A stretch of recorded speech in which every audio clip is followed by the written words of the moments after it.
Hey everybody, Edo here, and I am super excited today because I've got Lincoln Damerst on the line. Say hello, Lincoln. Hello, hey everybody, and how are you doing, Edo? I'm I'm doing all right. Yeah, And so, Lincoln, you are the director of media for Board Game Geek and one of the guys that started Game Night that is correct. prior to taking the full time role with BGG.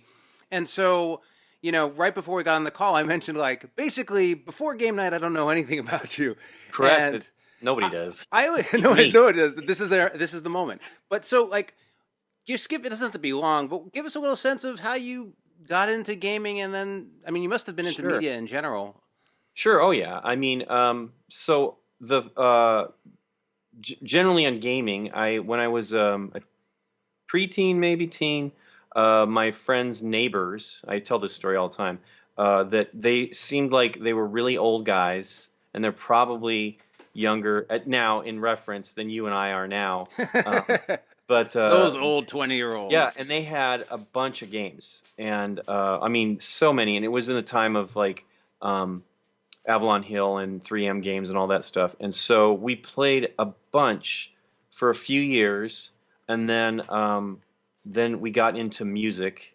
And my father was in the music industry, and so we got into music and started playing in bands. And then that friend became good friends with my brother, and I did poorly in school after 1 year of playing in a band, and so I stopped being in a band, and Oh, that's how that decision went. All right. got serious about actually my schooling, and let me mute this here, and so I we were out of games, and then about 12 years later or something like that, we my friend we moved to a different part of town. Nikki and I met, and I was already living in this area, but we moved into this area, and then our friend moved into this area, and he's like, "Hey." My friend moved into this area. He's like, "Hey, how about doing game night again?" I'm like, "Seriously, that'd be." And Nikki flipped out because she loves games, but And this her game night you're family, talking about, this isn't the yeah, show. This just is us, just exactly, us game just night. gaming, Like exactly. everyone else in the world. Yeah. Yes, and so and this was 12 years ago. That sound right? No, 22 years ago. Let me get that correct. Get a tag on that 22 years decade. ago, so it wasn't really 10 years. It was about 12 years. So it's been Time's 12 a years before flexible that. thing in our Yes, and memory, so so don't worry especially about now. And so he said, "Let's do games." And so we started playing games, and that lasted about 2 months. We actually, a friend of mine that I had met, um, brought his friends along, and so he's like, "Is it okay if I bring friends over?" I'm like, "Absolutely." So we played games for a while, and then some switch flicked, and we all of a sudden were into LAN gaming, and we played all these online real time strategy games. You know, where we're all playing together in a room, all on different teams and stuff, Sure. or whatever. It was like we played Quake, Yeah. Arena, stuff like that. So it was really fun, and that lasted for about 2.5, 3 years, or 3.5 years, you, and you woke then up 3 years older, yeah, peanut exactly. butter on And your then cheek. and Yeah. we just had like computers around the house, all the Ethernet cables laying everywhere. And then one of those friends, so one of the guy that I knew who fragmented off, and then his friends remained our friends, and we were gaming. He introduced one of the other guys to Catan.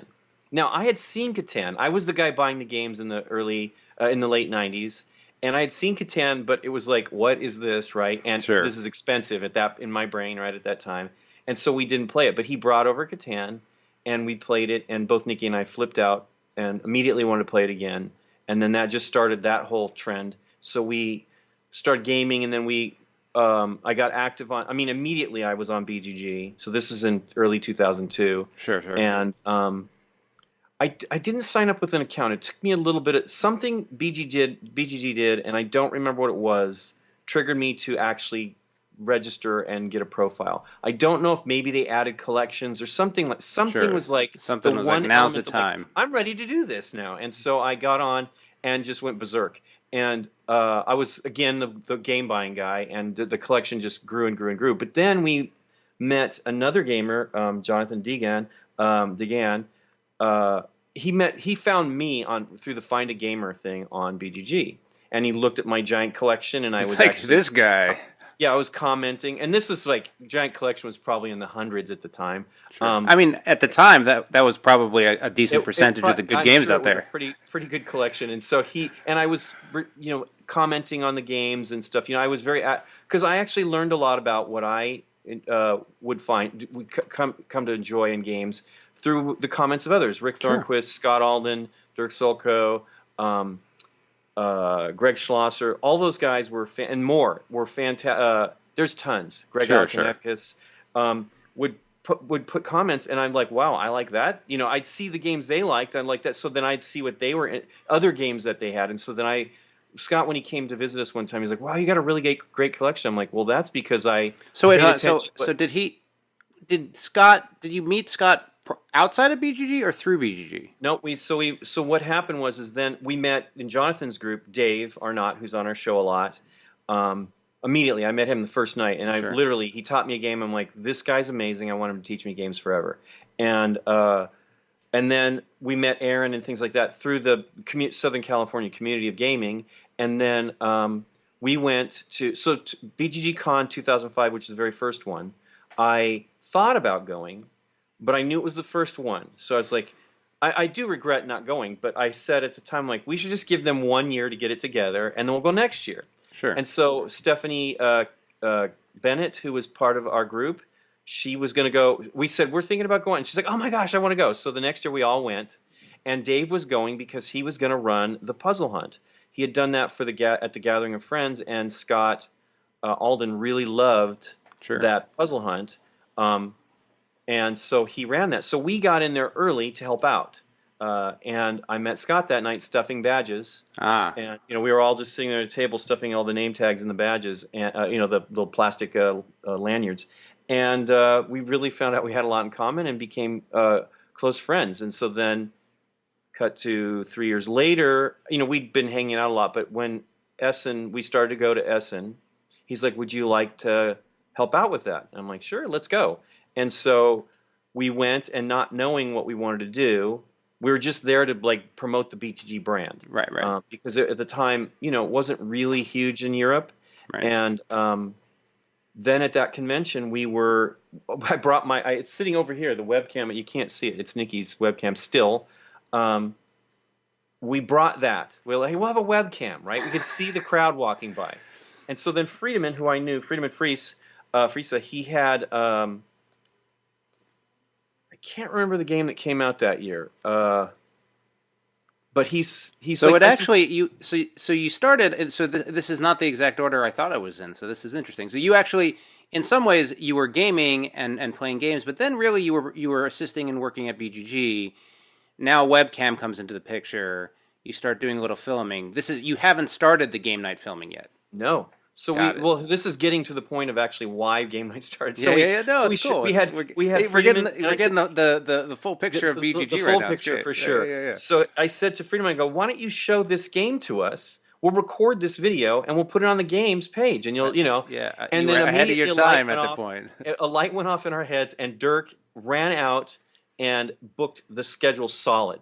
We had people coming. He's like, you're sitting in this room for the next 3 days. We were in the middle of a big floor, right? So we had just this webcam on this white table, and so it was a tiny little table, and but it was a great idea. Like all of a sudden, wow, this is cool. People can see the new games right away live, and and there was way less games back then. So then, and that was still way bigger than it had been even 5 years before that. So then, the next year we stepped it up. We bought another camera.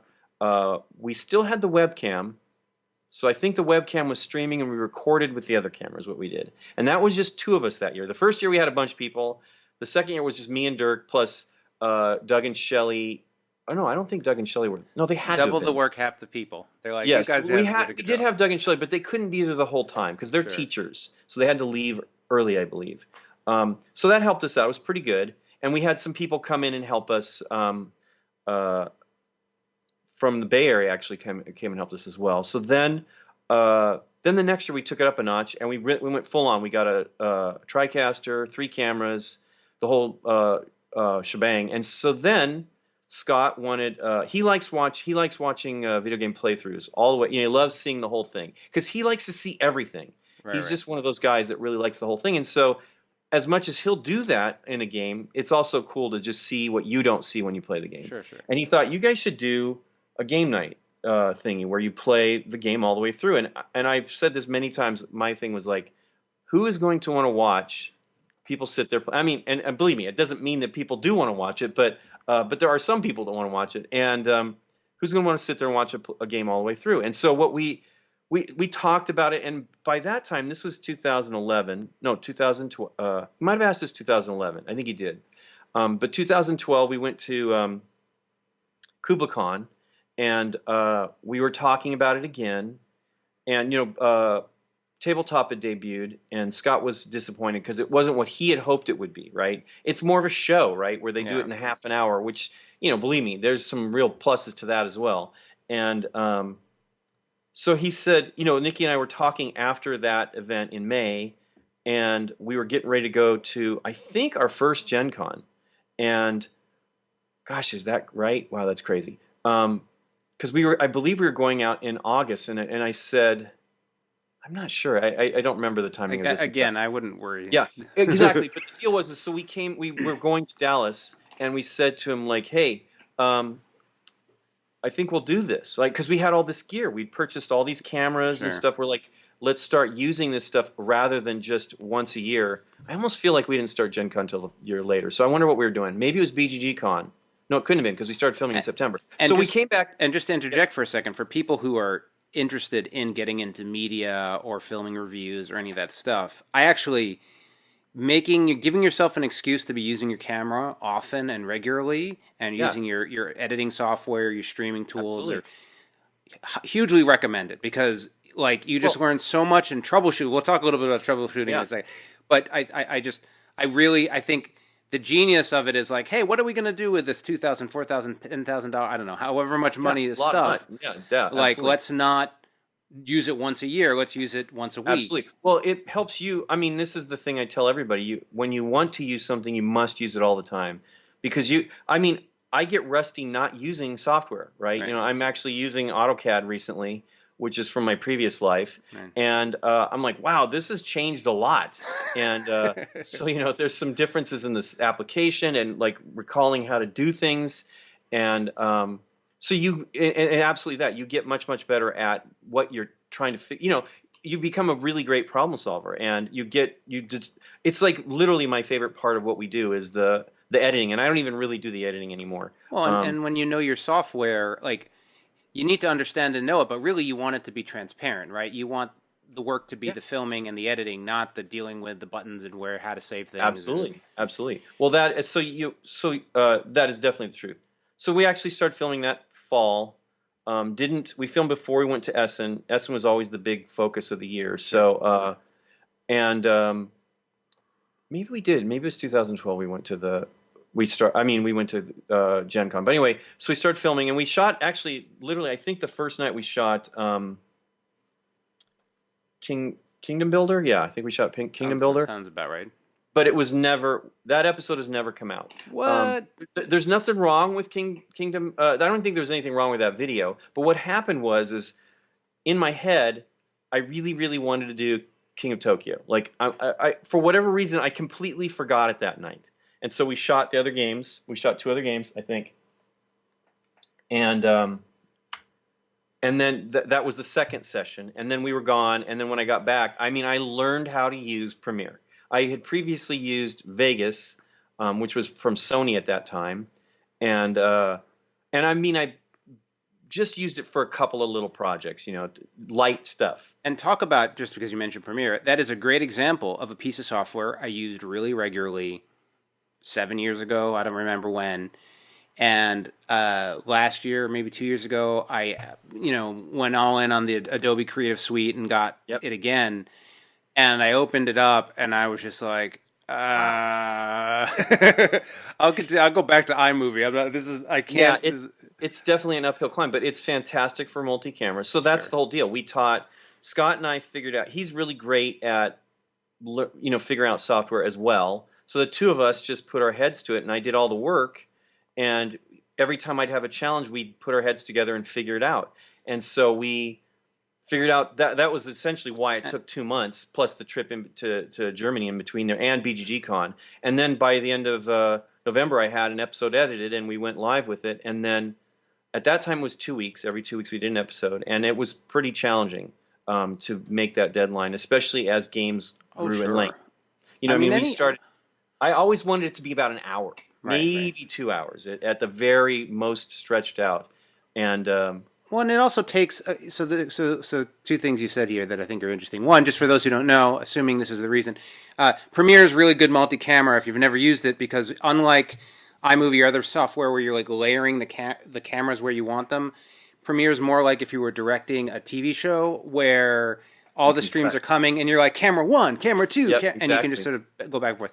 But to what you were just saying, I feel like you also shift from something being game night to being a job. Like when you say we're going to do this every 2 weeks and get it done that regularly, then suddenly it's not just fun. There's like expectations. It was a challenge. Exactly. Well, most of that expectation is internal. Like I'm going to meet this deadline. I mean, I have met that deadline for almost 8 years now, where we've put out an episode on time. The only time I think I was truly late, other than some technological issues on YouTube's end, I was very, very sick one time, and I could not finish the episode, and I missed it by a day. Now, at the beginning, it was the episodes were either Wednesday or Thursday, you know, kind of whatever, right? And then I'm like, oh wait, I should build expectations so that, you know, hey, I'll have this every day, every Thursday at 9:30, it'll go up. Yeah. And so then it was every other Thursday, and then a few years back, once I was already full time, right?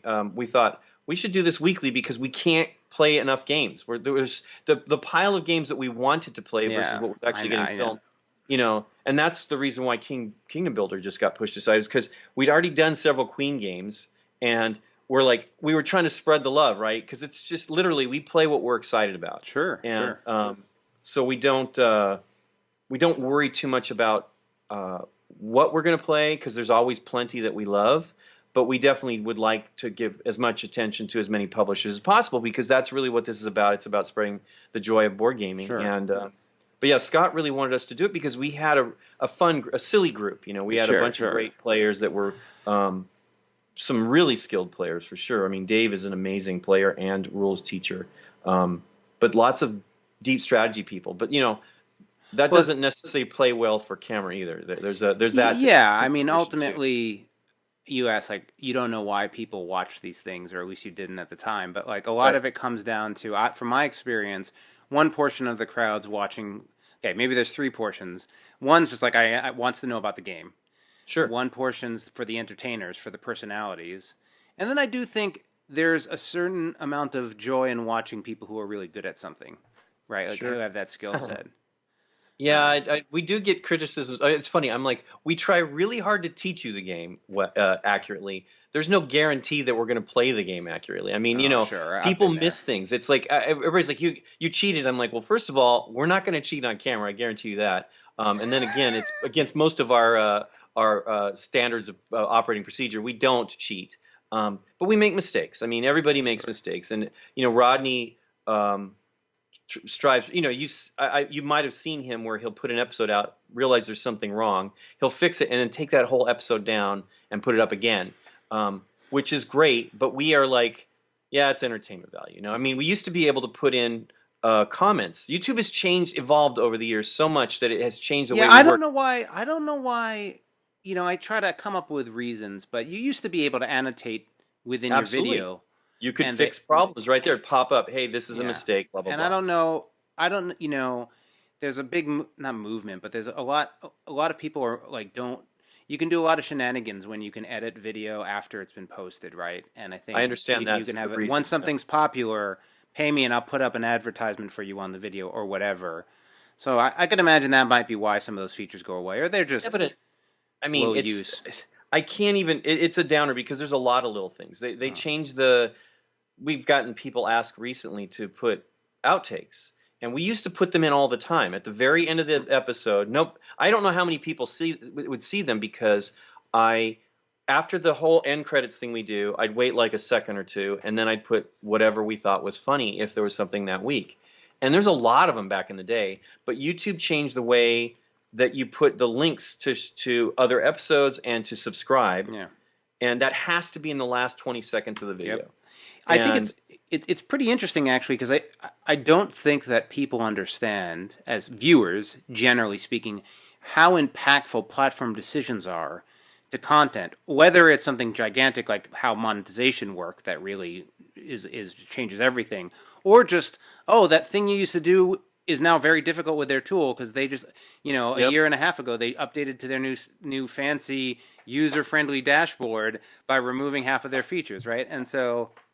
Well, a lot of it was for mobile, right? But then Yeah. if you look, I mean, we watch stuff on YouTube all the time on our TV, and none of those links, of course, are visible at the very end of the video. So it's like so many elements are frustratingly not cross-platform in every element, right? So it's like I get trying to streamline all that stuff and make it all work, but it's clearly not there. Yeah, and I know a lot of people consume YouTube on their televisions. It's a tremendous amount of people. Yeah, for sure, and especially with the quality of videos these days. But and also even little things. I think I got a notice a week ago, 2 weeks ago, where they're like, we've decided that we're going to reduce the time. We want to say a video that's now 8 minutes long can have an advertisement in the middle of it instead of whatever the threshold was before.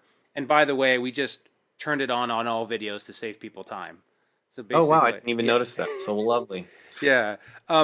So I want to get to the media stuff, but 2 questions about Game Night, and then we'll sure. We'll go on. Question number 1 is, I'll do the bigger question first. So you ended up you had a game night. You started getting into media for board games. You turned it into this show. You set an aggressive schedule, which you've kept with few exceptions. Yeah. And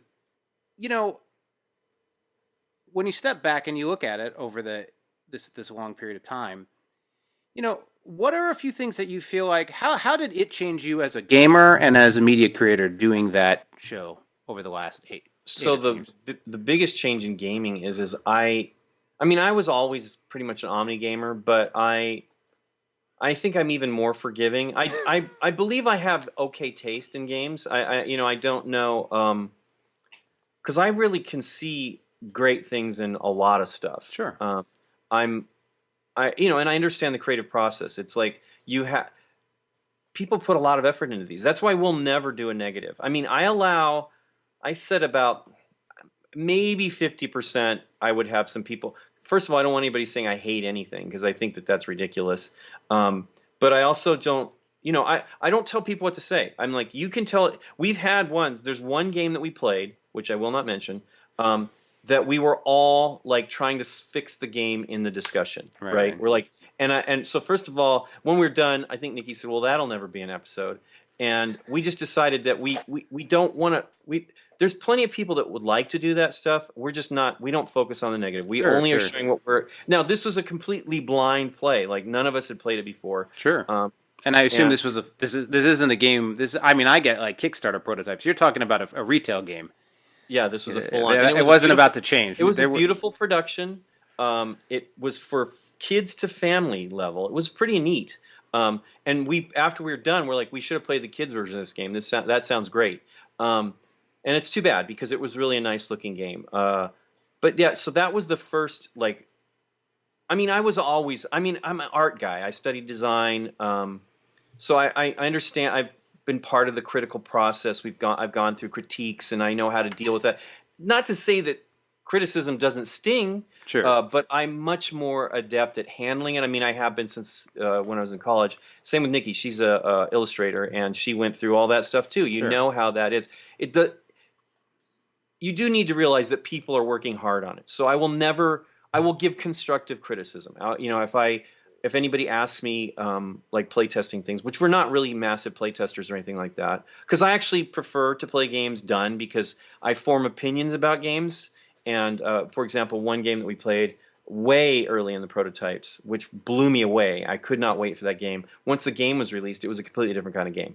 And that's fine. It just wasn't my type of game at that point in time. Sure. And my expectations were set. I might have loved that game if I had only played it once it was released. So that's why I'm not a real huge fan of that. But to dial back towards what you were saying originally, you were saying basically it's given you a better appreciation for a range of games, right? Absolutely. Um, And I mean, I embrace the randomness of dice now and things like that. You know, I mean, I yeah, love the insanity of things changing, the chaos. Um, and then for media, I mean, I just have grown to really like the critical eye of that. I really appreciate people that are putting the effort in on YouTube. I mean, that's or any kind of media platform, right? That's my biggest frustration now that we're trying to help in BGG with BGG. Our influence, whether it's not really that great, but we're going to try to spread um, awareness of a lot of other content creators. There's a bunch of great people on sure. Twitch and YouTube that just nobody is looking at. Yeah. And it's exciting to see some of the things lately happening where there's been some growth and attention to a lot of people of color's content Sure, sure. that is important, right? You know, I mean, that's one of the for game night. It has been our friends. Sure, But sure. last year, well, actually, once I was hired, the goal was to meet people. Like I didn't get the opportunity to actually game in Los Angeles very much, and so I started going to Strategicon and met a ton of people. And then last year, season 7 was where the fruit of that Right. spawned, where we had a bunch of people on that were just great folks that we had met over the past year that are here, like tons of great people in LA. Well, and you guys certainly have now. You're a bullhorn, right? Like you have a lot of reach and influence as the show and BGG in particular has grown. Yeah, I mean you know how it is. It's none of it's really sticky. Not a lot of people. I'm always because like Rodney's great. He does such fantastic content, and he's like me. He regularly puts out stuff, puts a lot of effort into it, and I'm frustrated because I'm one of those consumers where when I like somebody, I watch it all. I watch everything they put out as best I possibly can. Sure, sure. But then I'll see on his he's got a ton of subscribers, and then you'll have something that gets 5,000 views, and I'm like, what's going on here? You're great. You should be getting everybody looking at your videos. And that's just the nature. Yeah. I mean, you're not talking about his. I mean, that's interesting. Okay, so these interesting comment a topic. I mean, in terms of that, are you talking about like non? I would not expect every how to play to have the same traffic as every Of other course, how to play. I agree. Yeah. But don't you think when you have 175,000 Sure. subscribers that more than 5,000 people would look at a game that you've chosen to put on? I mean, Rodney has good taste as well. He does. He chooses what games he's going to do. He does get paid to do those, but he chooses what he does. No, having tried to get chosen. Yeah, exactly. He does, and he's definitely reviewed a number of pencil first games. But for sure, he's very particular about which ones he does and which ones. Yeah, I mean, he knows what might work for him, right? He understands his realm of expertise for sure. Yeah, I mean, he did that with Rodney, not to make a big, but like I think he has an opportunity. His on-screen presence is fantastic. When he's done his other opinion videos here and there through BGG and otherwise, I think those are great. Are you talking about his table talk back stuff? Yeah. Yeah, I mean, he gets attention, but the downer is, I mean, that's just me too. I'm a fan. I'm always been a fan, so I will look at everything, or most everything. The biggest headache is obviously my fandom has grown, and I have more and more things. Wait, there's too much media for you to consume. Exactly. There's this guy that Techmoan. It's just a technical thing that he covers a lot of old technology mostly, and I love his stuff. He's a guy in UK. And it's been so long since I've watched. I mean, since we've been in isolation here with the coronavirus stuff, I haven't watched as much stuff because we're actually busier than we've ever been. We're at home all the time and busier than we've ever been. And I went back to look at his one of his videos recently of some tech that was just unbelievable. And I'm looking. He has a little counter in this display in the background that shows his subscriber count. And I'm like, oh my God, he's almost going to hit 1 million subscribers. This is amazing. And I think I last looked at a video. Now, he may have had an exponential growth. I don't know. But I think it was around 600,000 subscribers when I last looked, maybe 500,000. And so that was impressive. But yeah, it's a weird thing. I totally understand. Games don't appeal to some people, but for example, we do the children's games every year that are we've been doing them since I think 2013 maybe. Or maybe I think for that first year we just did the SDJs, but then the next year we started covering all the games that were nominated for the Spiel des Jahres, the Kennerspiel des Jahres, and the Kinderspiel des Jahres, and barely anybody watches the kids games. And Exactly, those yeah, are some of my favorite episodes, number one, and fantastic games. Literally, I say this all the time, but one of my favorite games that we've ever done on the show is Leo Goes to the Barber, which is a Leo Colavini game, and it is just a funny, funny episode. And another example of that is our puppet episode. We did an episode for Headbands, another kid's game. Right. Barely anybody has looked at it. It was a ton of production because we had puppets made and we performed the crap out of that stuff. And it was hilarious to me, and barely anybody. Yeah, looked at it. yeah. I mean, I think sometimes that's where the content creation crosses the audience, right? Like, let's just be frank. This video is not gonna get No, it's 10,000 views, right? Like, I'm fine with because, that. because I don't mind well, speaking in a vacuum. no. But I mean, I do these because I think the conversations are interesting. But you know, to some Absolutely. degree, like when I do a creator video or something that's like really specific about board game Kickstarter creator management, right? At some point, it's like, well, that video got 400 views. But it's like, well, how many board game Kickstarter creators are there in total? Like, that's actually maybe a decent percentage. Whereas when I did some video where I talked about a Dice Tower video, like that audience is way bigger, right? Or if you do some, For sure. yeah. So I think there's some challenges there. I want to talk about the COVID stuff because I think it's super interesting. Got one more question because I really want to know the answer to this one. No. When did you guys decide? I know the first time I saw Game Night. First time I saw Game Night is I was going to BGG and the site was down, and all I get to see is this gigantic Yeah, that little video that Scott would sit there. Yeah. We don't have that very much anymore. Site doesn't go down that often. Not as much anymore. But like but you used to have a scheduled maintenance like once a week. I don't remember. Like whose idea was that? How did that happen? That was Scott's. He was just like, Scott. what are we going to put here? Scott was like, he's very, very fair. He likes everybody to get. It's a community-driven site for sure, and he was like, I mean, I had to convince him to let us put the game because nobody knows. I mean, who are we, right? We're nothing, and I had to convince him to let us to put it in the announcements where you could put a sticky announcement, and it's just a little teeny line of text. We put the name. Initially, it was just Game Night, but we put and then we put the game name. Now we put the game name first because that's what people are like looking at, and so then I said, look, this is your project. You should promote it. I mean, yes, we do it. We praise the community-driven stuff, but let's tout what we're doing. And then he just realized, hey, this is a captive potential audience here. So this is the one place people can go see things that we're doing since the site's down. And I mean, it's genius, right? Because it's like at this very moment, this person's realized they have nothing to do. They were going to do something. Literally, I mean, it is the first place I go on the web. Maybe Gmail might beat it some days, but I am always looking at what's going on BGG because I'm interested in what's happening. I mean, I love Eric's posts and Candace's posts. I love it. I love all the content that they're doing.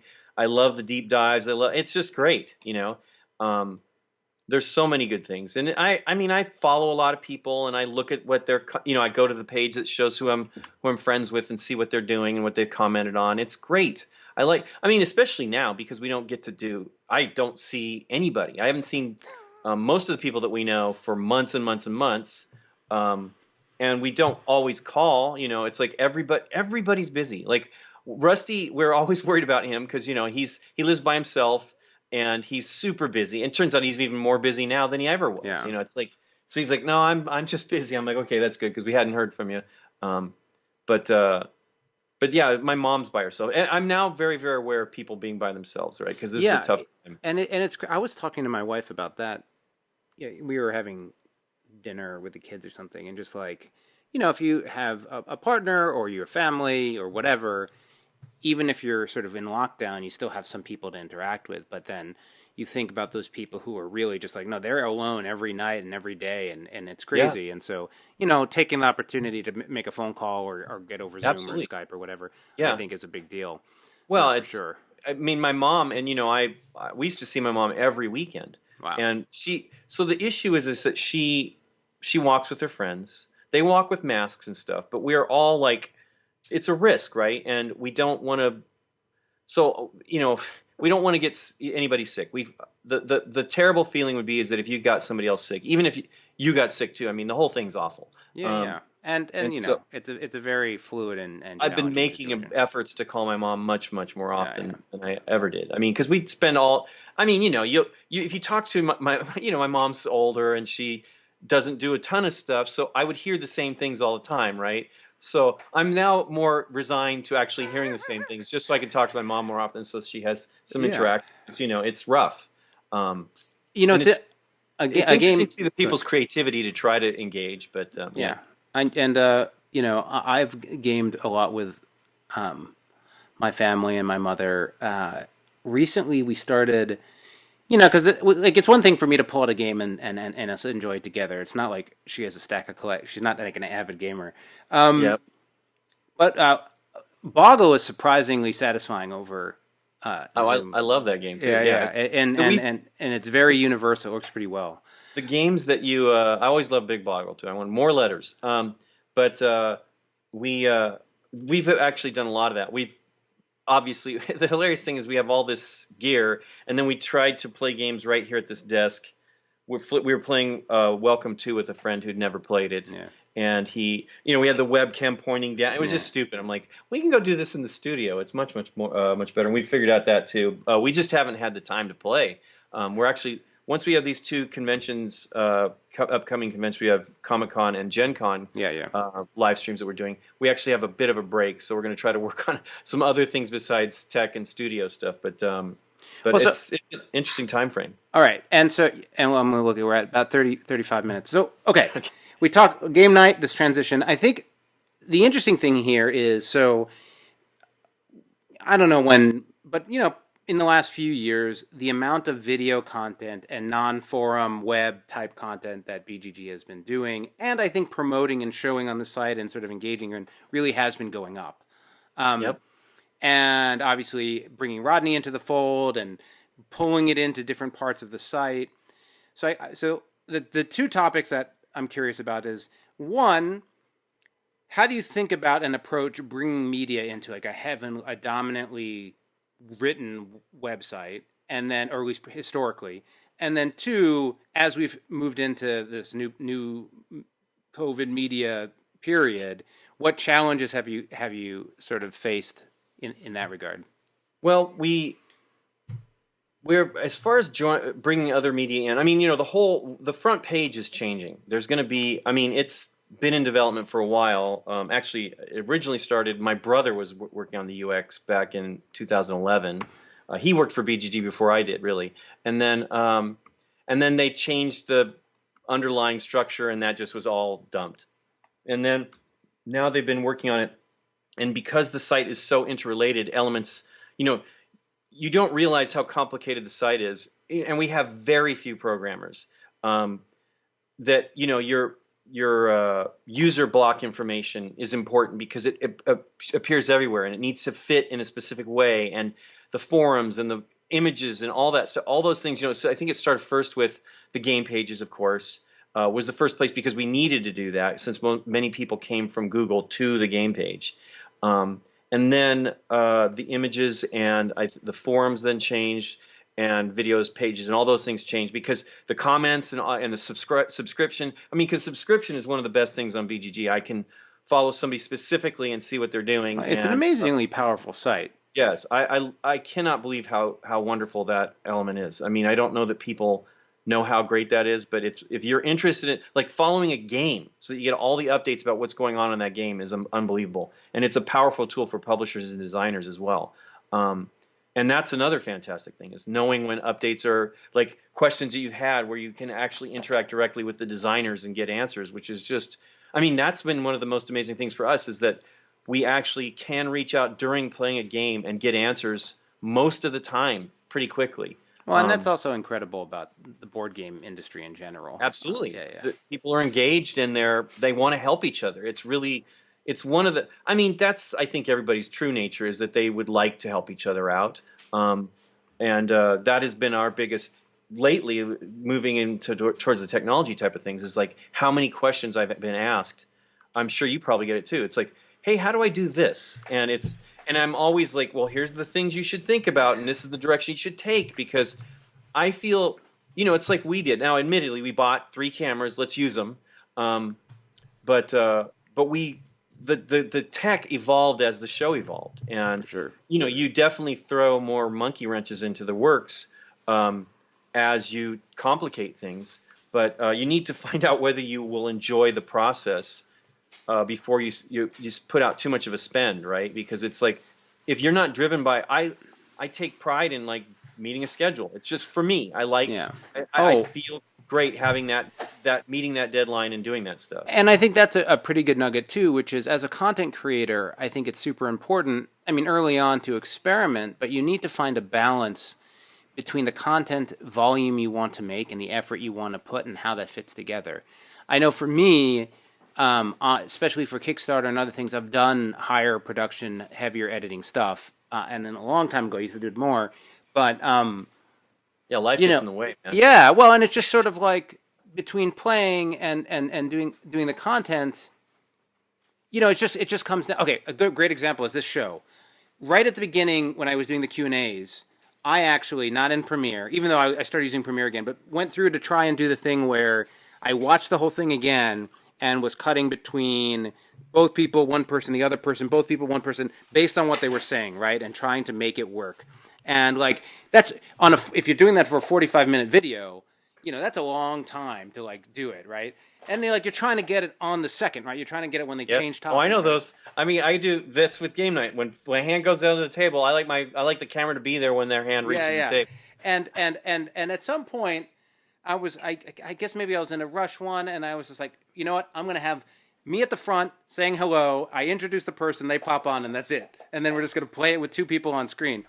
And, the views didn't change. No one mentioned it.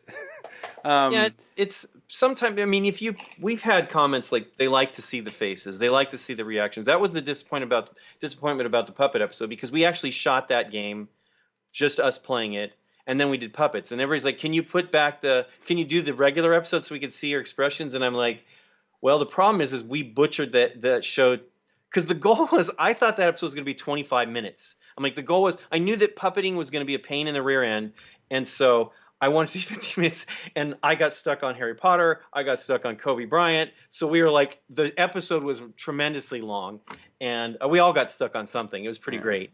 And so I'm like, it would be the jumpiest video you've ever seen, because I chopped out all the baloney so that I could just make it as tight as possible, because I knew, because it was, we edited the episode, then we mimed the puppets to the video that we were playing, and then Dave is a perfectionist, so he wanted to go back and play, like, fix something that he performed. Like, Dave, it's going to be funnier that we're terrible puppeteers, and it really was great. I mean, it's truly funny. I actually went back and watched it recently because somebody was asking about the deleted scenes, and at the end of that one, there's a great deleted scene where we're trying to do the intro, and they're all talking and doing the puppets, and it was just. And Nikki's actually doing both puppets, mine and hers, because I'm actually puppeting. I have the boxes, the game boxes on sticks, and I'm puppeting the boxes that has these. First is this one, because we played the kids game and the family version of the game. Isn't that also fun? I remember for my original Kickstarter with Liftoff, somebody was like, what you should do? Why don't you do a stop motion animation for the beginning of it with the characters? And I was like, because I have no idea how to do stop motion, because I've never done it before. I've never animated anything. Yeah, but it was like, all right, you know what, let's go do it. And it was a lot of work and learning and downloading different things to try out. But sometimes it's fun to be like, you now know what it's like to be a puppeteer. And if you haven't seen Dark Crystal, you should see Dark Crystal. But if you haven't seen the new one on Netflix, the Age of whatever it's called, Rebellion, that's an amazing series, but almost more amazing than the 10 hours of Dark Crystal you can watch just on the puppeting. They have like a 2-hour documentary or 1-hour documentary, like the making of. Yep. That is an incredible. If you haven't seen it. The Mandalorian did that too. They have like a 10-episode series of just making that series, and it's unbelievable. Like the tech that went into that, it's just crazy, and just the creativity. There's so much wonder. It's neat to see, like, because that's full of puppeting too, right? They were going to CG it, and then that puppet was so amazing. Yeah, They're they're like, like, let's just go with this puppet. It's unbelievable. And but it's cool to see like how these things evolve and like low tech and high tech solutions to things all the yeah, time. And we have those all the time. We have those same issues and solutions, and it's pretty amazing. We've had, again, like we were talking about tech before we got started, we had some crazy tech insanity recently with, and we're pretty tech savvy. I can't imagine people going through the brain damage we went through this weekend. It was unbelievable, the problems we were having. And well, thankfully, I think we got it together. and so just to put a nugget in here before we run out of time, Sure. okay, so in terms of people trying to do filming, trying to participating in a live stream like for the different conventions coming up, they're trying to live stream on Twitch or on YouTube or whatever, and connecting into your software and giving, what in terms of media today in the last 2 months or 3 months or whatever it's been at this point, 129 days or, I don't know. what, It's longer than that. I don't know. what are some of your observations, or you think things that are good for people to keep in mind as they're sort of navigating this content landscape right now from a creative perspective? It's engaging with the audience. I mean, so Scott always wanted us to live stream more, and it was hard, right? It's difficult to have a regular scheduled thing when you are not in town a lot. And we started to do that at the beginning of the year, where we literally were streaming, trying to do it every 2 weeks. But the great thing about that is once we were in lockdown, it was like, well, we have tons of time to stream now. Let's just do this. And so we started to regularly do it, and it's great because we don't see anybody. Like all these people online, we're not the best at interacting with the audience. I've been involved in projects where I've seen when that screen of comments comes up, chat comments. The attention is drawn to that, and it's hard. And Nikki does a little bit, and then I do a little bit. So we don't both just do it all the time, paying attention to it. But it's great. It's great to see what people are doing. It's been the community aspect of what's going on with streaming is really, really wonderful. And I mean that was a big. So when we did VGC Virtual Gaming Con with Dice Tower in end of June, we figured out the programmers at BGG figured out a fantastic interface to be able to switch between content creators automatically on our main stage page. And that's part of what I was talking about earlier about the outreach aspect of trying to get more people exposure in the community and more voices out there heard. That is one of the ways we're going to hopefully be able to do that. That'll be a destination that people can go to, and hopefully there'll be content on there all the time. Sure. So, I mean, we're going to we'll have the main stage going for both events, I believe. Yes, we will have them going for both events. Gen Con has some requirements that they would like us to meet. Sure. We'll not be streaming on our own channel and things like that. But for Comic-Con, we will be. And we have other content that will be. So Ruel Gaviola is going to be doing a little interview an hour every day at the same time is the goal now. Initially, I'd asked him for 2 days each event. And he comes back to, I got 4 days each. I'm like, oh my gosh, okay, so there's our hour break in the middle of the day. Thank you, Ruel, I love you. And that'll be powerful for us because it'll be helpful. But it's also just great in general. Like you can just immediately switch to another program and then see what's going on with that. We had the Tabletop Minions is a miniature painting channel on YouTube, and he started streaming Twitch, and I got him to stream his how-to, for beginners on Twitch, and now he's streaming on Twitch. I mean, more and more people are. Twitch is a weird thing, and it has its issues just as YouTube does as well. Because we have a lot of followers, subscribers on YouTube, but its system is not as wonderful about notifying people when you're doing something.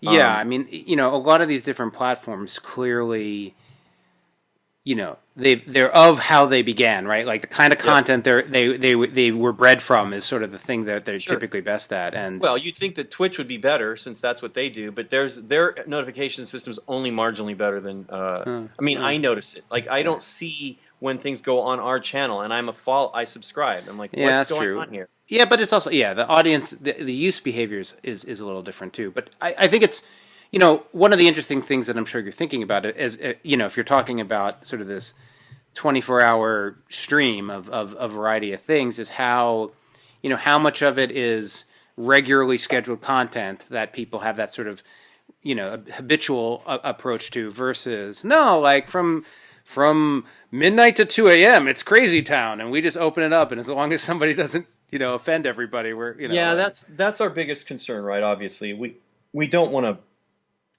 We try to be family friendly. Our show is, I mean, that's just my nature. I've never been a big cusser or anything like that. We joke that Nikki has turned me into the salty one, as far because she's definitely more of a cusser.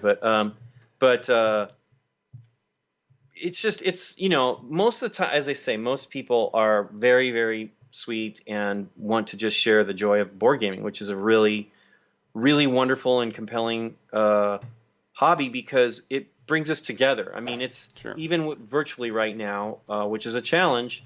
It has worked. I mean, we're seeing we have like a family we visit every year when we go to Columbus for Origins, and we didn't get to see them, and they were going to come to BGG Con Spring as well, and we've been able to game with them remotely, and it's been fun.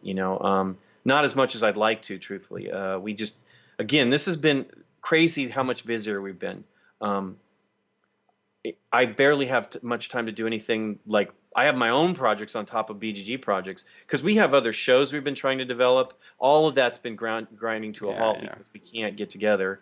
But we're still, new things are coming, and we got Candace has a new show that she's working on that'll be fun, and we're trying to figure all that out. It's Derek has something he's trying to work on as well. Derek has been wonderful. We brought him on last year, and he's now doing the heavy lifting of the editing of GameNight, which is a downer because I do love editing it. But the good thing is we have two eyes looking at it. So he edits it, sends me the project. Sure. I proxy everything, send him all the small versions of the stuff. He edits the episode, sends me just the project file. Then I reconnect all the full resolution media and then review it. And I massage the edit because I'm particular, but he definitely follows my methodology pretty well. But that's how you grow as a creator. He grows as a creator. You improve the overall quality, right? Like it's all part of. It's always good to shift work responsibility and review. Like I think that's all process of most of the stuff that I do online is just me, but professionally I work with a lot of people, much more people, and in video games, and so I think that process of empowering and enlisting other folks to take on responsibilities and share. You have to. You have to, and I think the person grows, but also the teacher grows. I think a lot as well. And you learn. I mean, he has a whole different mindset than I do. Sure. I mean, there have been changes to the show that Derek has brought on that have been great. Actually, right now I'm editing again because we're doing Date Night, which is just the 2-player game series that we had been wanting to do for decades, not truly decades, but for a long time. And we finally got our act together to do it because we have nothing better to do. This is not really true. You can't have anyone else in your house. It's not true, but it is true. And so I'm editing those because I don't want to put poor Derek through because Nikki's a great teacher. It's on camera that makes it difficult, right? Sure. I'm terrible. I have like that. I'm tangential, like, oh, hey, what's this? And shiny object over there. And so for me to teach games is not wonderful. But she's working hard. And then our just, like, inability to process speech sometimes. I'm like, I don't want Derek. We're going to get it together so that he can edit those because I have to give him something to edit. But that's another exciting thing is we'll actually be able to do more of this once we get past these two conventions. Because then the next thing we have is Spiel Digital in October. We may throw something else in there. Who knows? But the goal is then after that to focus on trying to, increase the scope of awareness because that's really I'm frustrated to see people not getting views. I mean, Russell. Dang it, I know his name. Chits and Giggles. He does great stuff. He's the sweetest guy, and he's got 50 viewers and stuff, and Twitch is weird. Like there's Shut Up and Sit Down don't have a ton of viewers when they're streaming either, and I get it. I mean, not everybody's at home, right? It's a different time, but it's still a bummer, right? It's like all this expended effort, and you want people to see it, but yeah, concurrent views would be. I mean, we have our 200 and some people that show up when we stream, which is great. I mean, believe me, I appreciate all of that because we know names now, and some of our friends are in there too. It's just great to see people there and be able to speak to them. It's really wonderful. Yeah, I find the balance is in being able to have relationships with some of the people in your community, and also the satisfaction of making the content to sort of be the balance to the success of it. It's fun. By success being volume, because there's all sorts of metrics of success. But no, just completion is success, dude. Yeah. I mean, anything that you do and finish is wonderful. I mean, I encourage everybody to give whatever you want to do your best effort, and hopefully, I mean, because we started with nothing. We had 5,000 subscribers on YouTube when we started, and the goal was, let's just do something regularly, and let's just see how we can grow. I mean, literally, I knew that it was going to change. And it's funny how you think, like, looking back on all that stuff, I feel like I know how the show was, right? I see it as it was fully formed when it was created. It's not even close. Like, we do the whole, hey, Dave, will you teach me thing, which some people are chafe at that, and others love that stupid thing that we do regularly. And I thought we did that from the beginning, and we did not. I don't think we got to it before the end of the season. The first season. Those mannerisms that develop over time. You think though it's hilarious. It's like your memory is all clouded from all the because it's not. The really great thing is it's not monotonous. And now, I mean, I would love to be getting back to playing games in person, and we're going to do some of that. We're going to have like little gaming bubbles, as Ada was saying earlier, before we went on. It's like it would be helpful. It's just rough because we all still have to do things out of the house sometimes. And that's where your exposure potential happens, and that's a drag. Yeah, it's total drag. But setting the drag aside and the satisfaction of completion and finishing things and getting out and being a productive creator, let's wrap this one up. Yeah, it's been a pleasure talking. Thanks so much for being on, and everyone else for watching. However many of you there may be. No, that's awesome. All right. Thanks for inviting me too. Absolutely. You take care. Bye. Bye, everybody. Hey, everybody. Edo here, and thanks for watching Gaming with Edo. Reviews over here on this playlist, League and Insider videos over here on this one. Subscribe, share, all that good stuff. But most importantly, play some great games. Thanks. Bye.